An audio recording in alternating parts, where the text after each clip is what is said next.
You know that feeling, right? The paycheck hits your account, and for a moment, everything's great. But then, where does it all go? Today, we're going to break down a super simple but honestly life-changing 5-step routine that you can start with your very next paycheck. We're going to turn that number in your account from something that just disappears into a powerful tool for your future. Just take a look at this number. $10,000. What if I told you that this could be the amount of money just slipping through your fingers every single year, and you probably don't even realize it? Yep, that's the real cost. That coffee you grab on the way to work, that lunch you buy because you didn't have time to pack one, those subscriptions you forgot you even had.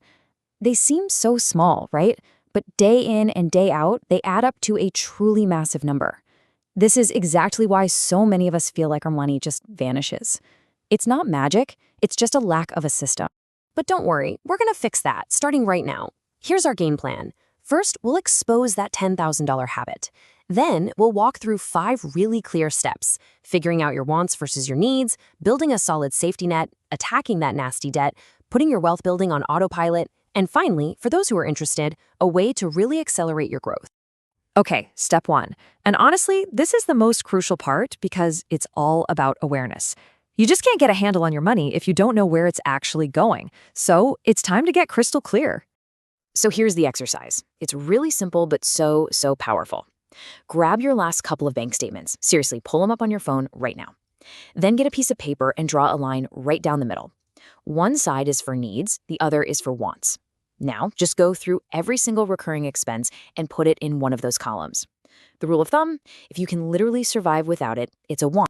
And just so we're on the same page, when we say needs, we mean the absolute non-negotiable essentials. We're talking about the roof over your head, the lights and heat, the food in your fridge, your insurance, and the transportation you absolutely need to get to your job.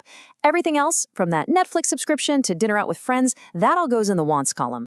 So what's the goal of all of this? Well, the ideal target, the sort of North Star we're aiming for, is to have 50%, half of your income going towards building wealth. Your needs and wants would each take up about 25%. Now, I know what you're thinking, that's impossible, but think of it as a long-term goal. You get there by either cutting costs or, and this is the more exciting option, increasing your income. All right, with that foundation in place, we can move on to step 2. This step is all about playing defense. It's about building a financial fortress that's going to protect you when life, does what it does and throws a wrench in your plans. We're talking, of course, about an emergency fund. Now, this is not your investment money. This is a totally separate high-interest savings account. And you want it in a high-interest account so inflation doesn't eat it for lunch.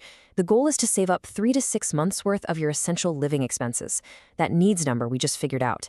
This is your cushion if you lose your job, have a medical issue, or your car suddenly dies. And make no mistake, this is absolutely urgent. As of May 2023, a staggering 1 out of every 5 Americans had zilch in emergency savings. That means one little unexpected bill could send them spiraling into debt, making this whole process way harder. And that brings us to the golden rule of the emergency fund: discipline. This money has one job and only one job: to be there in a real crisis. It's not a backup checking account. It's not for when you're a little short and want to buy a round for your buddies. You have to protect this fund because I promise you, one day it will be there to protect you. Okay, so our defenses are up. We're secure. Now it's time to switch gears and go on the offense. Step 3 is all about taking down the single biggest enemy of wealth building: high-interest debt. Mark Tilbury has this incredible metaphor for it. He calls high-interest debt a parasite that's literally sucking the financial life out of you. And he's right. When you're paying 20–25% interest on a credit card, it's almost impossible to move forward. Getting rid of this parasite has to be your number one priority. So there are 2 main strategies people use. There's the snowball method, where you pay off your smallest debt first to get a quick psychological win. And then there's the avalanche method, where you attack the debt with the highest interest rate first. And as you can see from this example, the avalanche is just the logical choice. It gets you out of debt faster and, in this case, saves you over $1,000 in interest. The math just doesn't lie. Okay, once your emergency fund is solid and that high-interest debt is gone, you've suddenly freed up a big chunk of your income.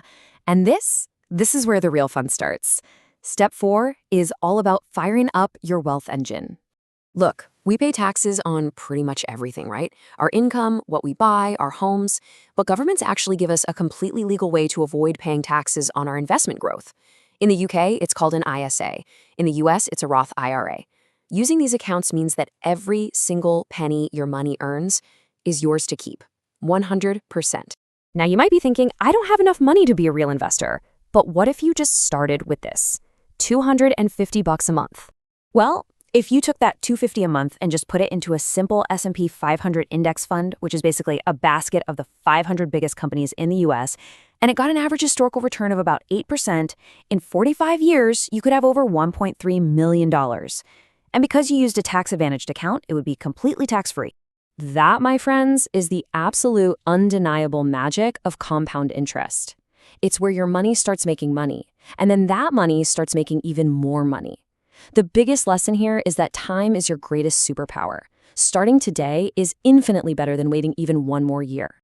And you know what the best part is? You can make this whole thing automatic. Just set it and forget it.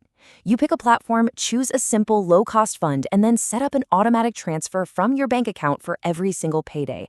This takes your emotions and your memory completely out of the equation and just lets the system do its thing. Okay, you've built your foundation, you've got your defenses up, your wealth engine is humming along automatically. For most people, that's the perfect recipe. But if you're feeling a bit adventurous and you want to potentially speed things up, there's one last optional step, the accelerator. This final step really has two different flavors. The first option is to invest a small chunk of your income, maybe 5 to 10%, into yourself by starting a side hustle or your own business. The second option is to allocate a very small slice of your investment portfolio, say around 5%, to something more speculative, like cryptocurrency. Now, let me be perfectly clear about this. This is the high-risk, high-reward section of the plan. These are bets, plain and simple. You have to go into this knowing and accepting that you could lose every single dollar you put in. This is absolutely not money from your emergency fund or your core retirement plan. So, there you have it, the whole roadmap. From just getting a grip on where your money's going, to building a safety net, all the way to creating an automated wealth machine. The system itself is simple, but it's not always easy. It demands that you take action. So, the only question left to ask is, what's your first move going to be?